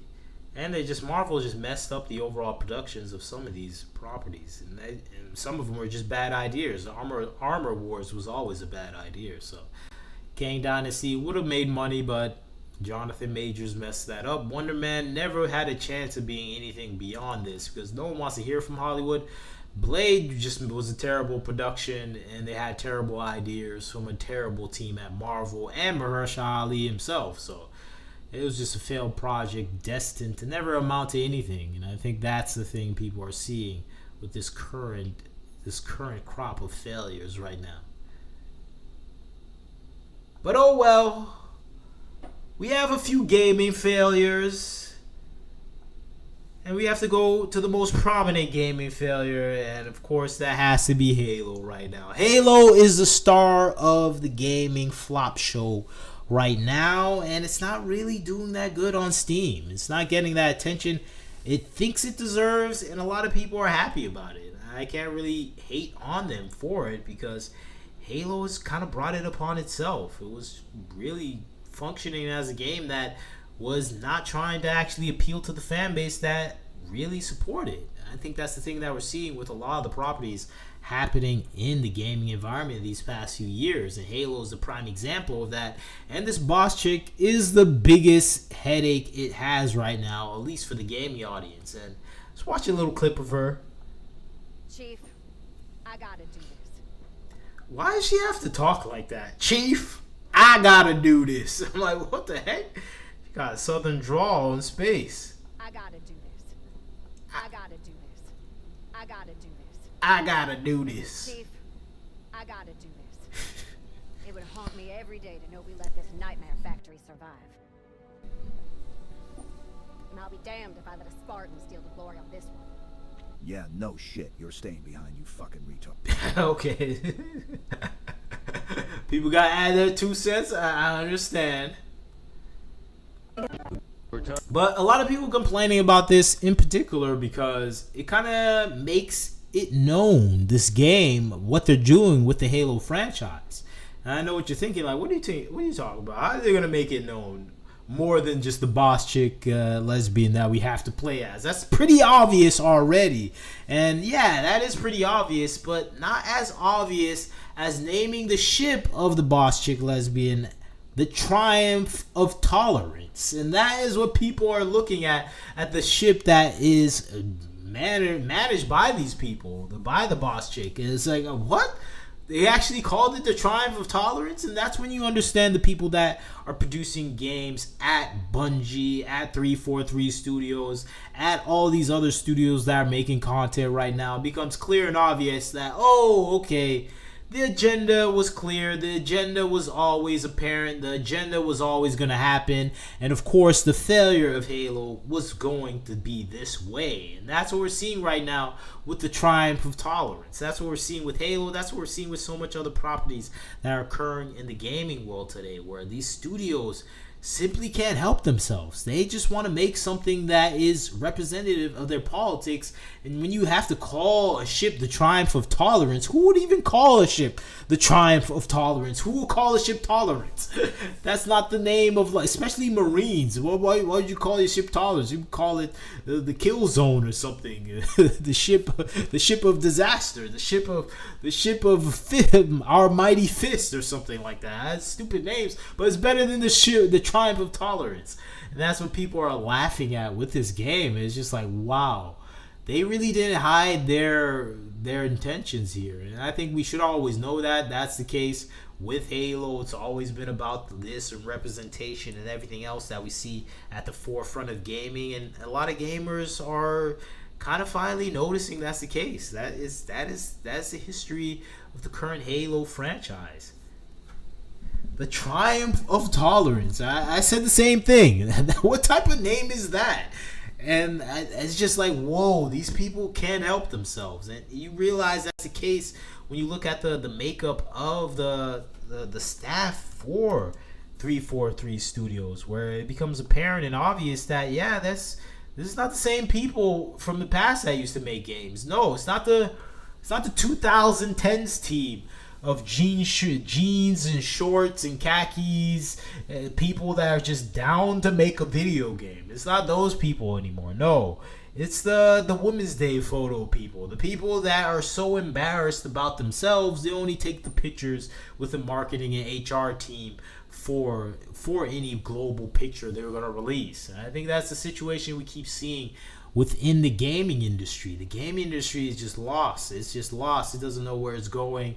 And I think when we see these remakes and remasters that deliberately omit pieces of the game that they're embarrassed about, that they feel don't represent their personal values, when we see the game insert characters that are wholly inadequate to even be in this game, when you have Master Chief talking to this random boss chick, you're like, what is going on here? This is not the game I wanted to play. It's not the game I even am interested in even actually playing a remake of. And when you see that comparison, whenever I see these photos, it's just like, whoa, the times change, the focus of the industry changed, and now we're getting something that is completely different. And you can see this with the people that are being hoisted and being the face of the franchise whenever they're talking about the franchise. And you can see that what happened with Cortana, her face, everyone talked about it already. I talked about it. They really just put a wig on a man and said, hey, that's Cortana. If you don't say it's Cortana, you're a misogynistic loser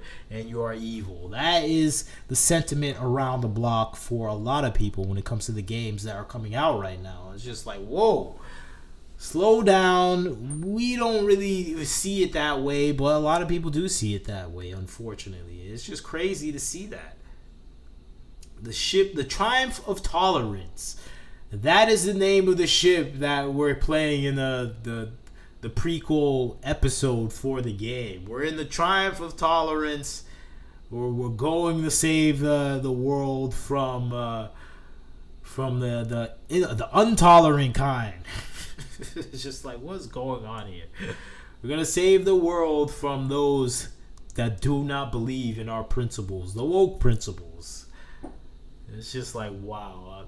It's just out of this world insane that we're seeing it. And then Halo is failing because of that. Barely scratching the surface with 2,000 people regularly online. Of course, it peaked out at 19,000. I think daily kind of reaches like 6,000 people playing online. And this is coming from Xbox. Xbox is a game that's widely available on PC. When you compare it to something like Pal World is getting like 500,000 people. It just makes you feel kind of the distance between these two games, between this age in gaming in general, where gaming seems to be kind of lost and without a understanding of itself. When the old Halo can kind of outplay the new Halo, it's just like, whoa, the Master Chief Collection is having more in-game presence than what we're seeing with the remake. And it's just showing that people are still sticking to the past. And I like that. At least the true gamers know that, hey, we can't stick with this. We're not going to play your game.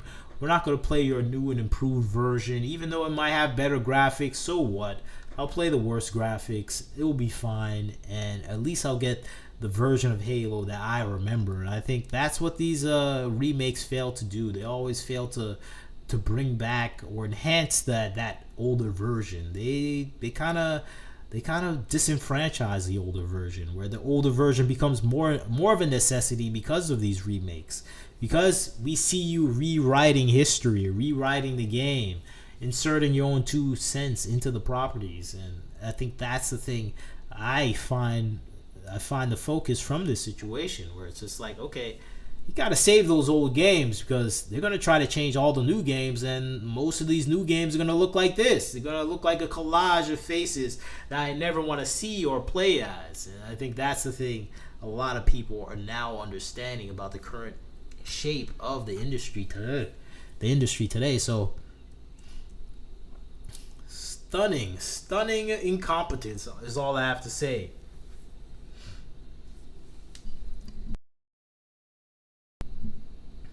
The added feminization is a non-starter. Won't even spend the money. I know I didn't spend any money on it as well. I was planning to get it, but once I saw these details, I already have the Master Chief Collection. I already played through it a lot, so I'm like, I don't need the remake. And what are these graphics? They don't mean anything to me. I think in a few years, the good thing about AI, people are going to be making their own versions that have the enhanced graphics that are good enough where we won't even need these remakes anymore. It's like, oh, why would I want your remake where you're taking all the good parts out? I'll just play this modified AI version that has the better graphics, and I don't need to play your game. I think that's the thing we're gonna see. Maybe the age of remakes might end with AI, because people are making their bootleg remakes and they're doing it quicker within weeks. I think that's a real possibility, and I think that is the thing people are kind of having that excitement for. The Triumph of the Karen. That is the name I think we can go with. The Triumph of the Karen.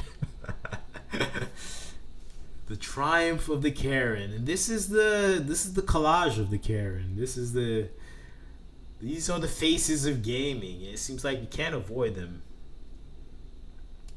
The Victorious Chuds. That is an apt name for what's about to happen to the gaming industry. At least if we see more of these AA developers, we see more Stellar Blades, more Korean developers, more Chinese developers, and maybe some Japanese developers. I think Japanese still have some of that fight in them. At least the indie titles. I think we're gonna see a lot more indie titles from Japan as well. Japan, the AAAs might be lost, but the indie titles it might come up and kick the back end of Capcom and all these other people. We saw that with Power World. Power World literally kicked the back end of Nintendo. Nintendo's fighting with all their might, but it doesn't matter. Power World has kind of usurped Pokemon right now. There's just no going back for the world. You can't change things. There's no going back. It's like Joker coming out and say, hey, you can't change things. You change things forever. There's no going back. We burned down the house down. Everyone is crazy. You've made the world different. And that is what's happening with the industry right now. AI is changing things. Power World is a prominent example of that. They don't care. You see Stellar Blade doesn't care. They're like, yeah, we're using AI and we're going to produce games coming out multiple times a year of high quality. And you're going to play them because they're going to be fun still.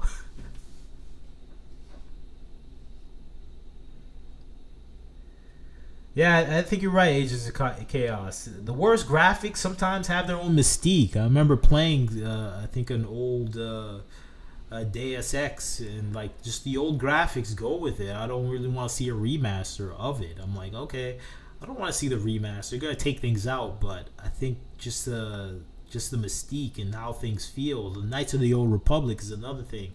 Another game where I'm like, I don't know if I would want to see it updated. I would rather play the older version. I think Halo games in particular, I think Gears of War as well, you don't need to update those games. Those games have their own feeling to it that are right for those times. Especially like Dragon Age, the first Dragon Age. I don't want to see that updated. No, just keep it the way it is. It doesn't need any update.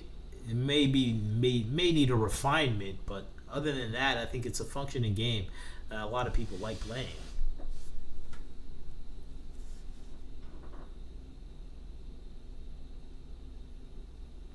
Yeah, you're right. Agents of Chaos. Let's see. Oh yeah, I forgot. Spiderman. That's our final story of the day. Spiderman. Brand new day. Over $200 million mark at the global box office on Thursday alone. It's looking to make $1.05 billion worldwide this weekend. I'm just like, oh my god. This movie is huge right now. And I think it's just probably just a fun movie people have been waiting for. They've been waiting for a fun movie these past few years, and this looks like the type of movie that is going to be fun. I don't think it's going to be too serious. The sky's not going to be exploding. There's going to be fun enemies here or there. It's just going to be something that anyone can go to and enjoy, and I think that's the thing people have been waiting for. I think with the Odyssey movie was controversial in and of itself, but it had Christopher Nolan. It had the backing and support of the entire Hollywood machine. It had the name of Christopher Nolan after Oppenheimer, a movie that should have never made $1 billion that almost did. And I think off the hype of that, people are gonna go see Odyssey because Odyssey just automatically sounds like a better movie than Oppenheimer. It's a low bar to jump, and I think that's what we're seeing with Christopher Nolan, where he's jumping that low bar with the perfect movie at the perfect time. But this is not the case with Spider-Man. Spider-Man Brand New Day is already at that high watermark, at the great past prequel with the No Way Home. We saw that made $2 billion, and this is a movie that is coming out at the time where people are starving for a superhero movie that's optimistic, fun, engaging, and just not relentlessly boring. And I think that's the thing we're seeing with the Spider-Man movies. I'm hyped to see it. I'm going to see it tomorrow. I didn't see it yet. I know people are going to say already spoiling stuff, but I don't care about the spoilers, at least related to some X-Men elements and stuff like that. But for me, this is the movie I'm hyped about all year. It's coming out. It doesn't have to be great. It doesn't have to be amazing. It just needs to be Spider-Man. And I think that's what we're going to see with this movie. It's going to be Spider-Man. And I know some other people are saying, that's not Spider-Man. He's not poor right now. He's not broken, living in a dumpster. I'm like, okay, this is supposed to be after Spider-Man finishes college. So I think that is the interesting thing. We never really saw a Spider-Man outside of college, or at least that version. I really want to see that version. I like where they're taking him, where he's actually going to be an adult almost.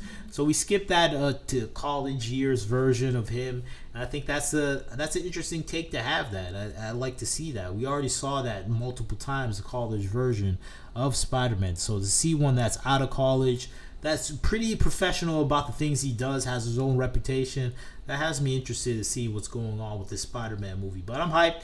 I like Dustin Daniel Cretton. I know a lot of people didn't like the Shang-Chi movie. I thought it was still great. I thought the movie was great.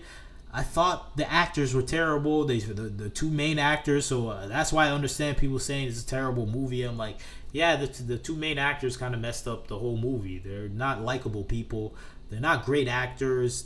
One of them is annoying. Awkwafina's annoying. So it's just like, okay, you chose people that I don't like to play the main actors, and they're not likable. So it's like, okay, and I like the father more than anyone else in the movie. I'm more rooting for him. That just doesn't make any sense. And I think that's the thing we see with Shang-Chi. Shang-Chi is a failure of casting, but I think this has good enough casting here. And I think Dustin Daniel Cretton is a good director. I think he's going to do a good job here. And I think that's what we're hearing from a lot of people. A lot of people saying, hey, this movie's not bad. And I think that's what we're seeing right now. People say, hey, this is not bad. I like it. I'm enjoying it. We should enjoy it. And I think that's what we're seeing right now with the Spider-Man movie. So I'm hyped for it. It's just amazing to see these box office numbers. People coming out for this movie. They're coming out for Spider-Man. And it's going to put Avengers to shame. It's already putting Avengers Endgame to shame. It's going to beat Avenger Endgame numbers. And it's just like, wow, that is the power of the last movie. I think No Way Home really endeared a lot of people to this movie, so I think people are going to like this movie. I think the movie after this is going to make even more money if they do it right, if they bring in Venom, if they avoid Miles Morales or anything like that. Because I hate when I hear people say they want to bring Miles Morales. I'm like, get out of here. Hey, don't spoil anything, Human User 1. Don't spoil it. I might believe you. Yeah, Spider-Man's the only thing that matters in the MCU right now. Agents of Chaos, and I know that is hurting. It's not really hurting Marvel, Disney, because they're making all the money with the merchandise, so it kind of doesn't really matter. They're making just as much, even more with the merchandise, so it's not really hurting Marvel that much. Marvel is doing okay. They love that these movies are popular because everyone's buying their toys, buying their shirts, buying their video games. So it's a win-win.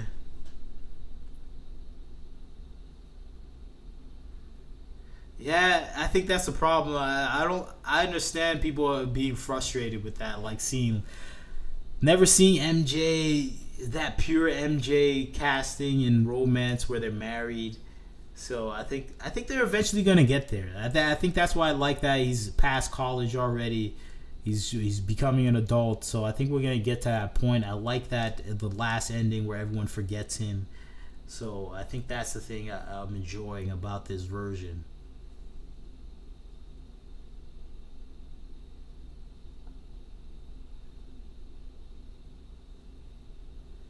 Yeah.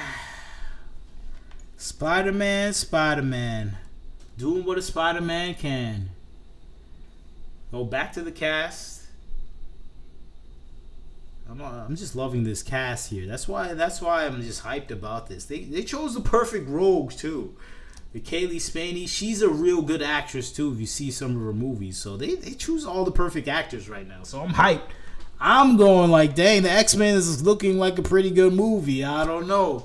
They got the people right. If they got the people right, I think they can do something right with this movie. Jack Schreier, he's not a totally incompetent person. He helped produce and do the cinematography for Days of Future Past. So he's a person that can do a good job. So I'm like, he can do a good job. And I feel like he probably directed some of those movies in the past, Jack Schreier, because Bryan Singer, if you know him, he stopped directing a lot of his movies. He just came on set a few times and left it to some people, specifically Jack Schreier, to produce and direct the movies. So it's just like, is it really bad that this person's working on it? I'm like, I think he probably has enough skills to do something with this. So that's why I'm giving him a pass for now until he messes up everything. So, but I just like seeing the casting here. This looks like the X-Men that a new generation will grow up with. If they make a good first version, they cast a perfect storm. That sounds that's a good pun there. But if they cast a perfect storm, that's going to be a controversial one. Oh yeah, I forgot about the Black Panther casting. That is one I forgot. Because that is big news as well. I forgot to even talk about that. Black Panther.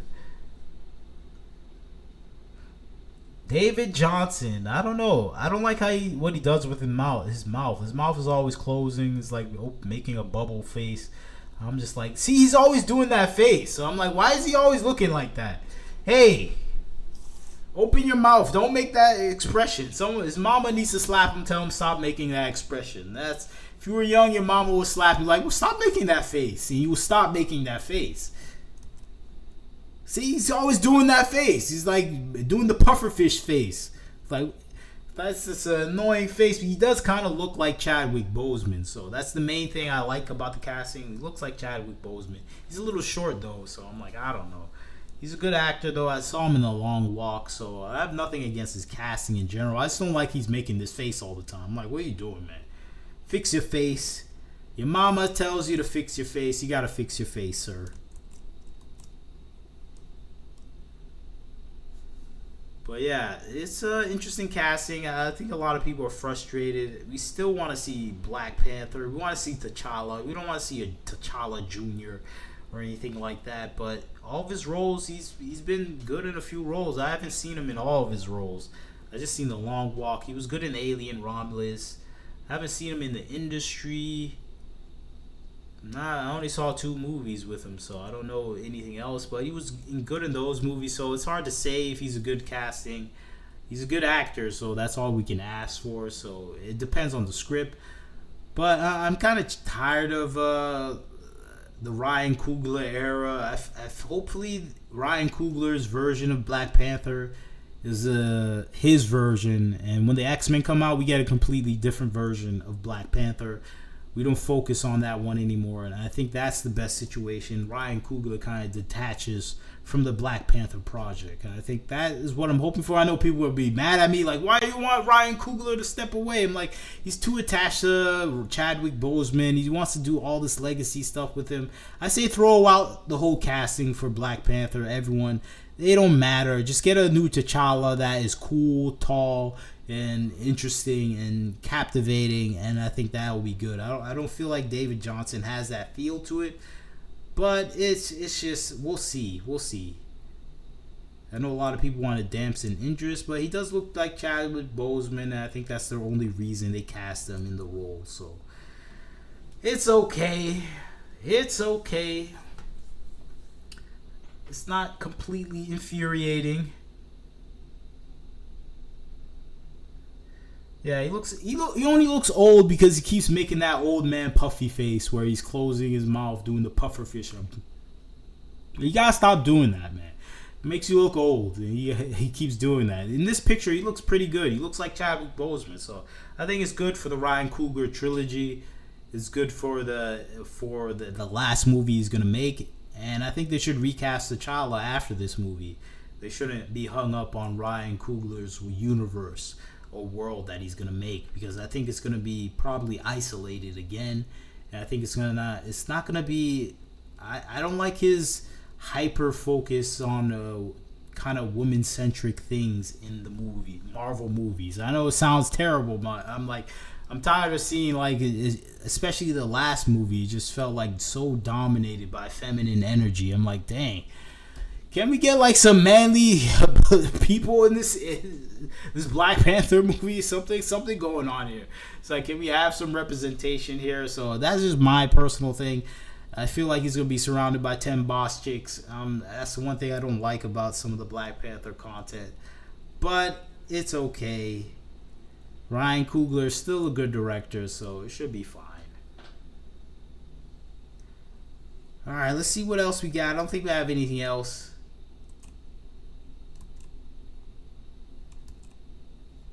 Nah, we got Spiderman. That's it. Spiderman towards the 2 billion. And I think that's it so far. I don't have anything else to talk about. I think if you have any other questions online, this is the time to add your questions. Well, yeah, you can do some donations if you have a topic, but nah, you can just put a topic in. If you have a video, make a donation. Any donation is fine. I'll watch your video. You don't need to listen to the donation area.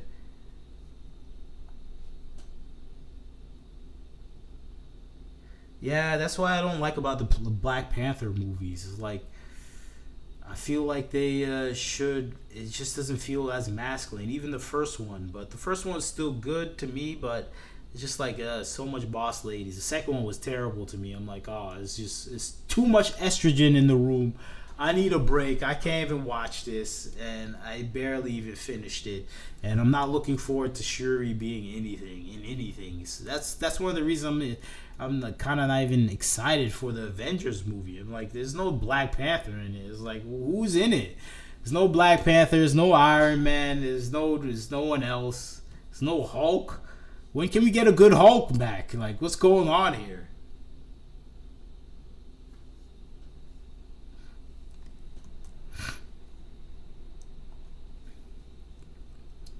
But let's look back at.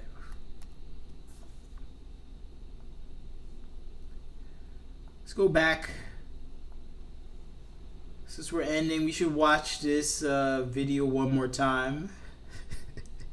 The AI video, Stellar Blade Blood Rain. I think it is slightly corny, but I think Korea is corny sometimes. The Asian culture is a little bit corny sometimes. They have corn. I don't want to say corn culture, but it's just what's corny to Americans is not corny to Asian cultures, I think, sometimes.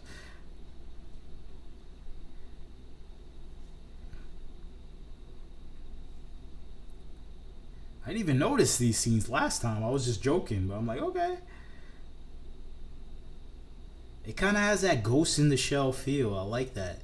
It's like we're really exploring the Ghost in the Shell world, and it kind of makes sense. That's their inspiration. That's probably what they want to explore, the Ghost in the Shell world, and they want to put you in that place. And I think that's what I'm seeing with this this video here. You gotta show the back shot.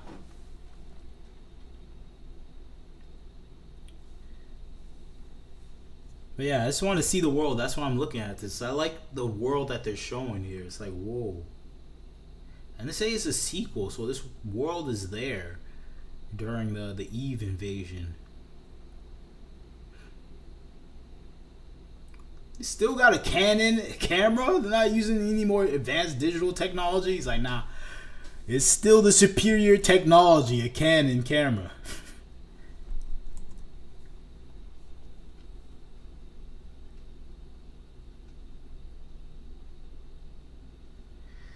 Yeah, I think a lot of artists, they're gonna start using AI. I think that's the ones that are gonna try to make a big profit from it. They're gonna take control of AI. But it is scary. I understand the artist being scared of it. I'm like, dang, I would be frightened if I was in that position. I was like, whoa. I want to stop it, but can we even stop it? And you know it's unstoppable too, because governments all across the world are using it. It's just like, hey, it's not gonna stop anytime soon. So it's just like, it's like a hopeless situation, and it's gonna come no matter what. Is it scary? It is kind of scary. I'm hoping they give this world a lot more interactivity, where you can actually talk with a lot more people. Maybe even have some choices. Maybe with AI, choice-based games can be given more dimension to it. Maybe it might be too chaotic, actually, the eternal logic of that. So that would be a tough sell, I think. Shift up in the dystopic future filming. In the Ghost in the Shell world filming. So yeah, we used a quick time machine, went to the Ghost in the Shell world.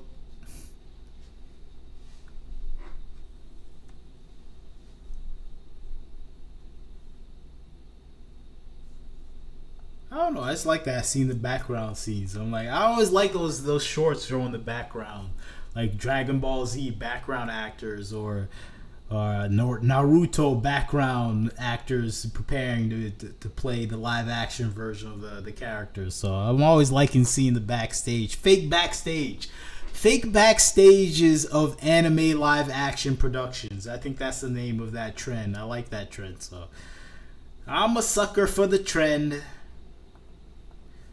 But if that's it. I think there's no other questions I see here. So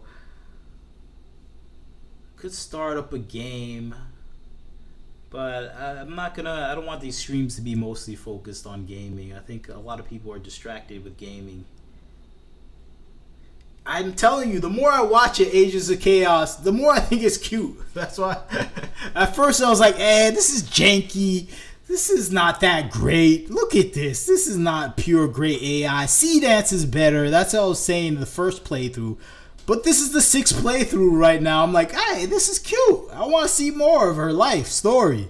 So I think Shift Up is seeing the vision here. Shift Up is seeing the vision. They're seeing the future, and they're actually building out the future right now. They're making this character more real life and engaging, and I think that's what I'm noticing right now. Where this character is becoming more interactive, more real life. So when I play the game, maybe people already have an idea or a relationship with this character. So when I'm watching this, I like the exploration of the world. I keep telling you that, and the more I see of this world, the more I see this character in this world, the more interested I am in this world. And I think that's the dynamic people are missing out here. Where I think that's the effort they put into this game here. They put an effort to make the world dynamic. Let me increase what's that, 720? I should have had it at 4K. Alright, we gotta go back. Let's watch the 4K version. Had it on 720p.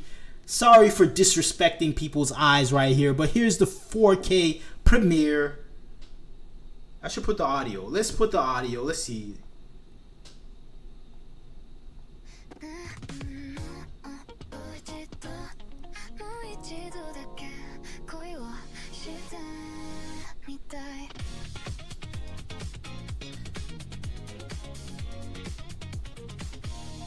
I'm even liking the music. What's happening?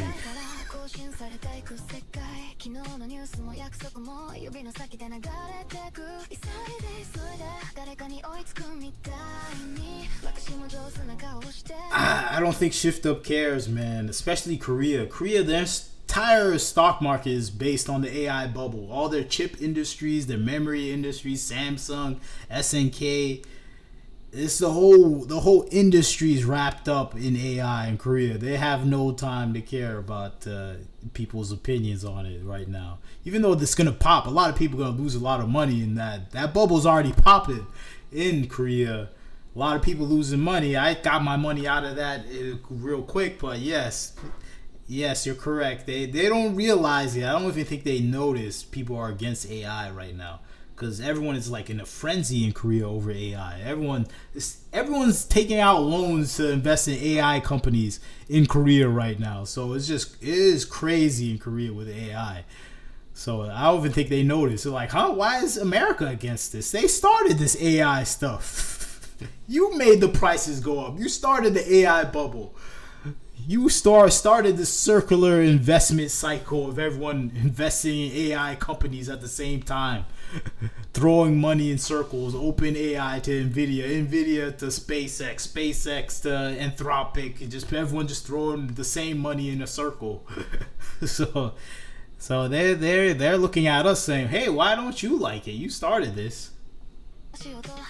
Back to the regular scheduled cuteness. Here we go.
Oh, there's no mic, sorry.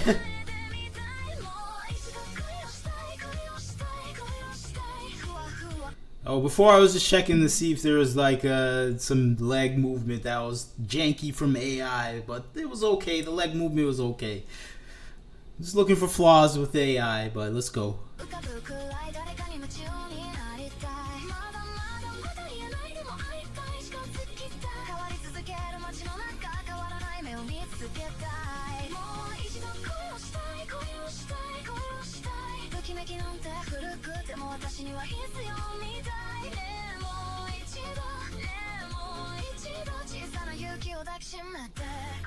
Alright, thanks Aegis Chaos.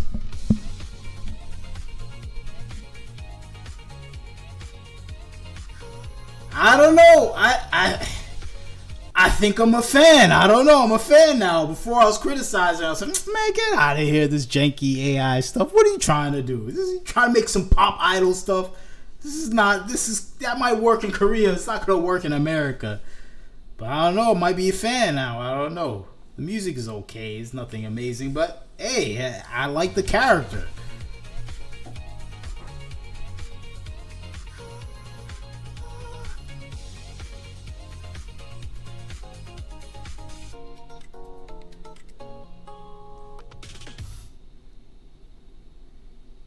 Alright, let's see the background.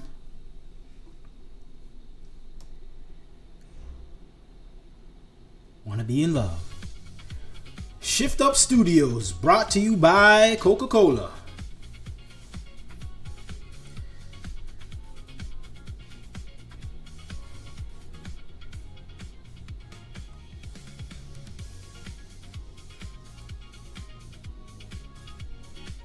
I really like want to see more of this world. It's just like crazy, just seeing the background. I'm like, dang, I want to see what's going on. I think that's the most interesting thing about this. Is like when you see different parts of the world they created. I'm like, whoa, okay, I want to see what they do with the game. I think that's the winning part right now. If they have sections of the game like this, we see some like vending machines there as well. So we see the markets. So I think it just might be good marketing, I have to say. Because it did get me more interested in the game, just the game world in general. When I see her throughout here, it makes me realize all the details they took from Ghost in the Shell, that they're really trying to layer that on here. So it's just like, okay, it got my interest. It's kind of like Battle Angel Alita 2, that world underneath the Sky City. So it has all these elements that it got me noticing. I'm a noticer now. And yes, it makes me want to eat noodles. Every time I see the food, I want to get some kebab. I want to get some noodles. I want to eat some food. That's why I like the background scene as well. They're eating burgers, It just reminds me of some past jobs after work. Everyone's sitting down. They got a table full of food. Everyone's eating, talking and laughing. I'm just like, I just like the atmosphere. It caught me. It caught me. I'm sorry. It got me.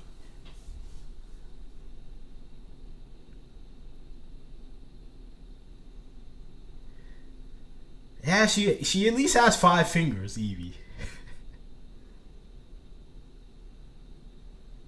Yeah, the AI is obvious. This is not top tier anything for AI. Like I said, C-Dance, all these other ones do it better. Even then, this is their own AI model too, so it's slightly impressive. They're like, okay, they're making their own AI model at least to do this. So they're probably seeing they probably just want to be seen as an AI company on the Korean stock exchange too. If you're seen as an AI company, you're gonna get a lot of investors. So that's another thing. They're doing this for money too. So, but we're gonna end it here. Wow, we almost reached 2 hours. I actually want to reach the 2 hour mark. I never thought I would be able to do a 2 hour show. I was like, dang, that's kind of hard talking for 2 hours. But here I am talking for 2 hours. So it is crazy to see that is possible, at least on my end. That's something I never thought would be imaginable, me just rambling on for 2 hours. So, but there's a lot of interesting topics. So when I get going about some of these topics, I'm like, blah, blah, blah, this and that.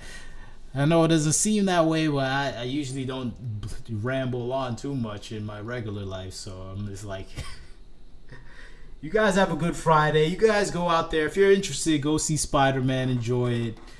Have a good weekend. Go out to eat. That's my plan for the weekend. Go out to eat, watch Spider-Man, have a good time, and I'm just gonna enjoy life. Life is good right now. So it's nice just to talk to this community too. Especially have a Friday talking to the community, being live streaming. Then I'm gonna go out, see some Spider-Man, go to the real world for a while. It's just these past few weeks have been pretty good, live streaming and going out during the weekend. So it's a nice combination and feeling.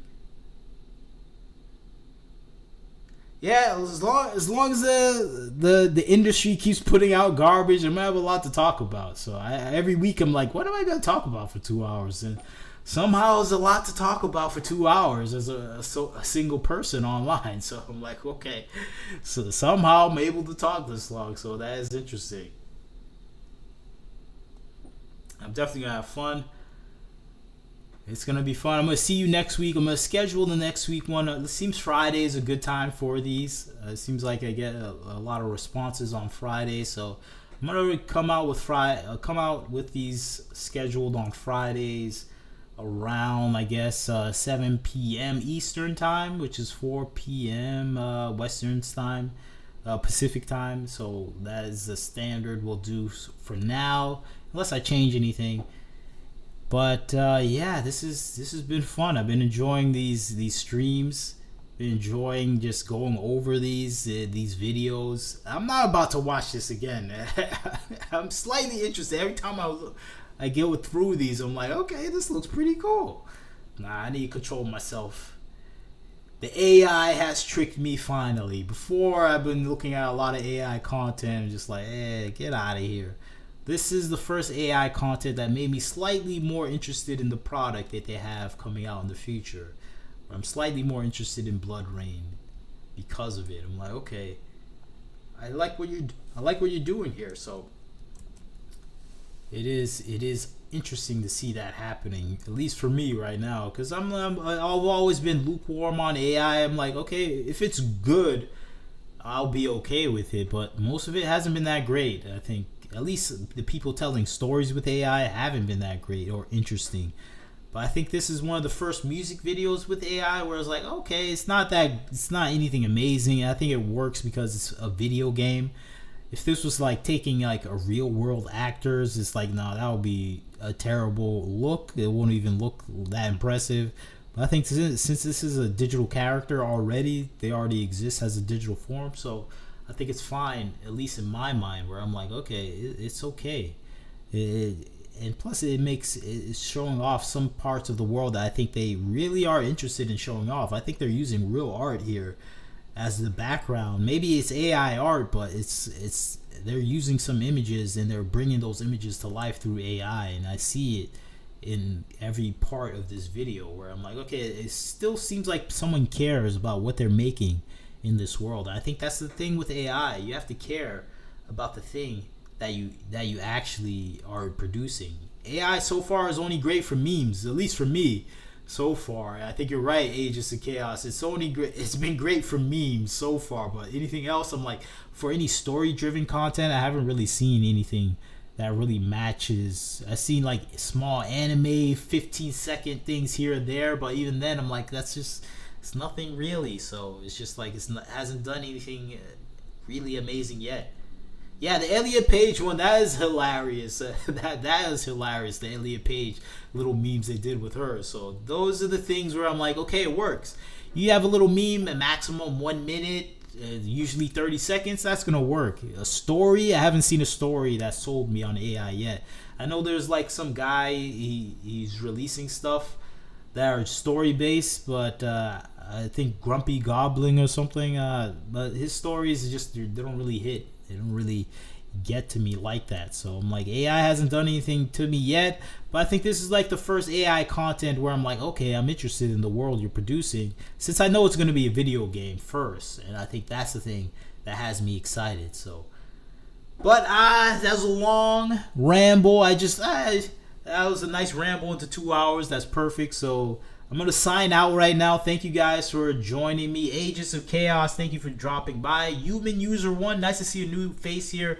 Love to see new faces. Thank you for dropping by. Text 8939, thank you for showing up. I think I remember seeing you before. I'm unsure.